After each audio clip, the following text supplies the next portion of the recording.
Talilong-talilong ang ina ng dalagitang tinawag natin na si Kyle. Simula na magtrabaho siya sa isang bar sa lungsod ng Baguio. Wala nang narinig sa kanya ni Honey Ho. Kaya ang investigador to the rescue sa City of Pines.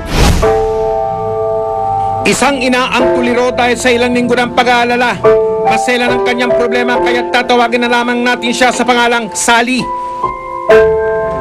Magdadalawang linggo na raw kasing hindi umuwi ang 15 taong gulang niyang unika iha na si Kyle. Ang balitang nakarating sa kanya, nasa lungsod ng Baguio huling nagpunta ang hinahanap na dalaga.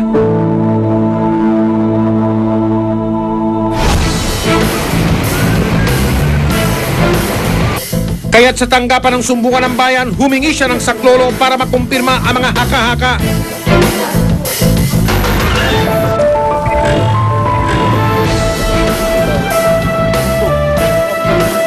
Para malutas ang labis niyang pag-aalala, sinamahan namin si Sally sa lungsod ng Baguio para hanapin ang nawawalang bata. Magkahalong kaba at pangamba ang mababakas sa mukha ng ina.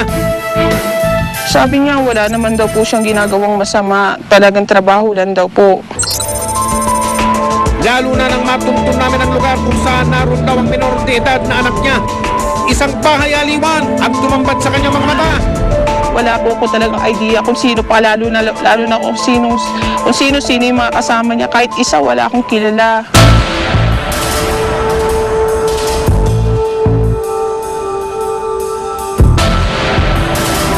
Para makumpirma ang totoong kinaroroonan ni Kyle, isang asset ang nagbitbit ng aming kamera sa Clex Bar.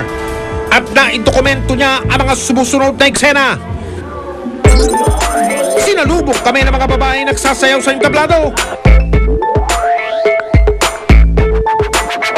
Pero habang lumalalim ang gabi, unti-unti ring nababawasan ang saplok ng mga nagsasayaw dito.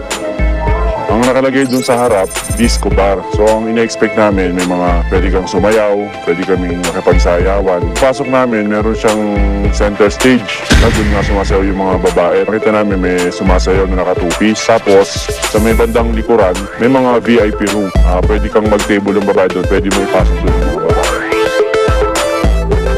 Sa saliw ng mapang-akit na musika, tila sa isang mundong bawal, napadpad ang hinahanap naming dalaga.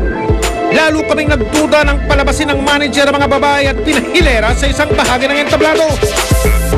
Sinyokap niya na yung mga babae doon sa stage. Doon niya kami pinapili kung sinong gusto namin i-table. Pero dahil malamlam at patay sindi ang mga ilaw, hindi naging madali na matunto ng aming pakay. Nang matapos ang show up, dumiretso ang ilan na pili sa mesang kinaroroonan ng mga parokyano. Ang sabi ng mga babae, pwede daw sila sa VIP room. Tapos, kung gusto daw namin, pwedeng solo-solo para kung anong pwedeng gustong gawin. Pero sa mga nandito, wala nga ba ang dalagang pakay ng aming pagpunta sa Baguio? Ipinakita namin kay Sally ang mga nakalap naming video. Halatang ninenervyos siya habang pinapanood ang mga nakuna namin. Kinilala niya mabuti ang bawat muka sa video hanggang mapako ang tingin niya sa bahagi kung saan may nagsasayaw na babae. Ito po. Durado siya yan. Oo, yun siya rin eh. Yun rin naman ang buhok niya eh. Oo, siya nga. Lasing na to. Oo, yan na nga. Siya na nga. Kinumpirma ng inang si Sally na ang anak niya nga na si Kyle ang babaeng nakuna ng aming kamera. Ano bang ginagawa nitong batang to? Talaga naman. Ang bait-bait. Diyos ko.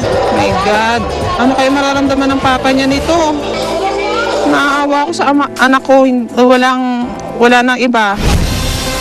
Dahil sa pangamba na lalong mapahamak ang anak sa pinasok niyang trabaho, pinuntahan namin ang tanggapan ng City Social Welfare and Development o CSWD sa lungsod ng Baguio at sa Criminal Investigation and Detection Group o CIDG ng Cordillera Region para pag-usapan ang madaling pagsagip kay Kyle.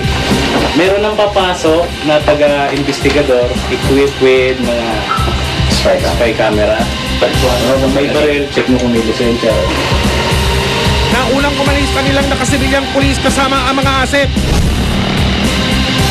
Pakay nila na matyak na nasa loob ng target na bar si Kyle. Naghintay naman ang ibang operatiba sa tanggapan ng CIDG. Nang makumpirmang naroon nga ang aming pakay, pinagtas na namin ang daan patungo sa Clex Bar.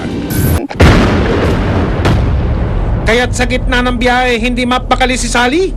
Masagip kaya si Kyle sa kamay ng mga nananamantala sa kanyang murang gulang?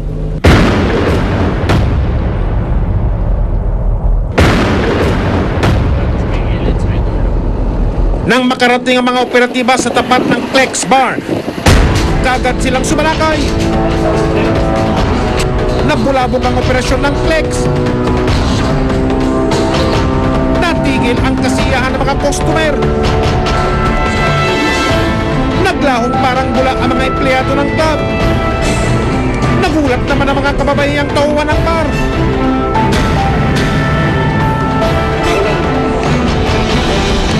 Meron tayo inspection. Nang hingan sila ng working permit, wala silang maipakita. Permit? Ano yung hawak mo? Under process. Under process. Pero ano yan? Permit po. Tingnan niya. Wala pa nga talaga. Hindi pa ako inisyuhan ng ano. Saan yung birth certificate mo?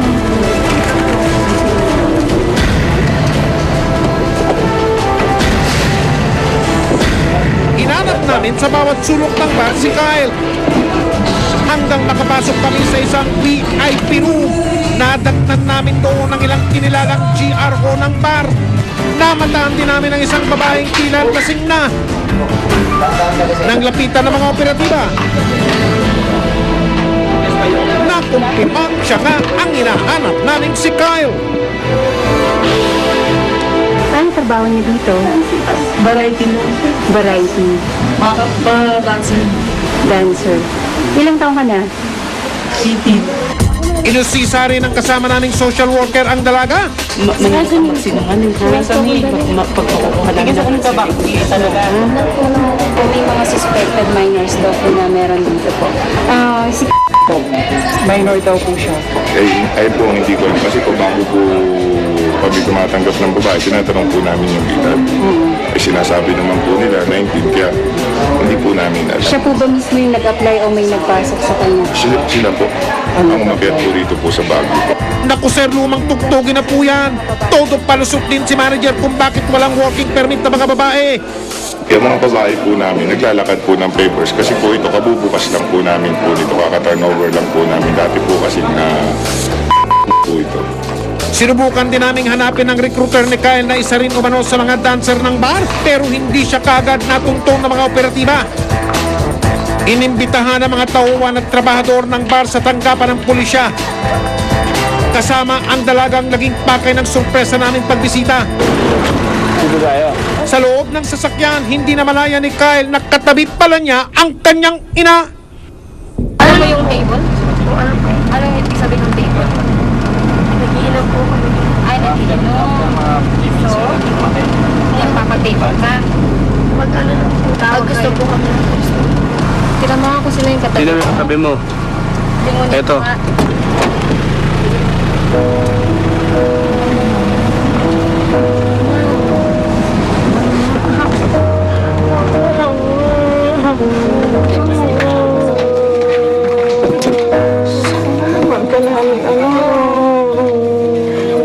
Sobrang pag-ano sa inyo.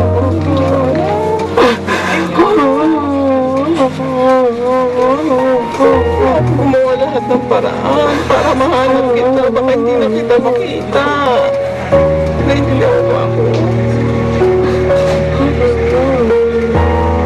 Kung may pagkukulang ako sa'yo, patawarin mo ako, anak. Ha?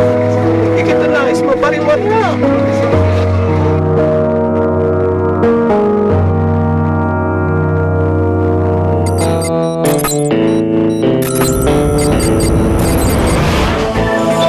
Lumabas sa investigasyon ng pulisya na lahat ng mga kababayang nagtatrabaho sa Flex Bar walang mga kinakailangang working permit. May mga minor pang sabit. Lagot! Ang nabilang ko noon, 23, kasama na yung mga minor na kasama yung minor na dalawa. 23 lahat yun. Pero hindi sila sinampahan ng kaso. Alinsunod kasi sa ordinansa ng lungsod. Maaari pang pagbigyan ng mga lumalabag sa unang pagkakataon. Makalipas ang ilang oras, pinauwi na rin ang mga kababayang nasa hustong gulang. Pero ang hindi nila alam, sinundan sila ng mga pulis. Gusto kasing malaman ng mga operatiba kung saan naglulungga ang nag-recruit kay Kyle.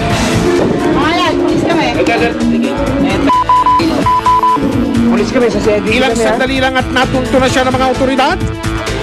Kaya't kagad naming hinuli ang dapat tumanong panagutin sa pagre-recruit ng minor de edad na si Kyle. Nirecruit ko po pero alam ko po kasi hindi na po siya minor.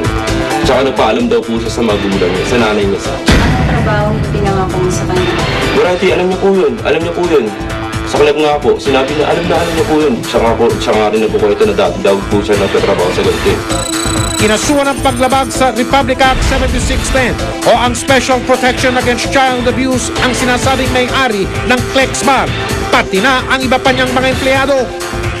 That is protection law for children, wherein they are not supposed to be employed in hazardous areas. Posible rin daw na masangkot sa kaso ang nag-recruit kay Kyle at sa kanyang mga kasama. Kung mapatunayan ang kasala, maaari silang makulong ng mula 12 hanggang 40 taon.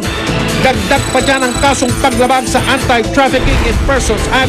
May parusa naman itong mula 6 na taon hanggang habang buhay na pagkabilanggo. Yung penalty po, kung talagang mapapatunayan, ay life imprisonment. At ang magiging fine nila ay not less than 2 million but not more than 5 million pesos.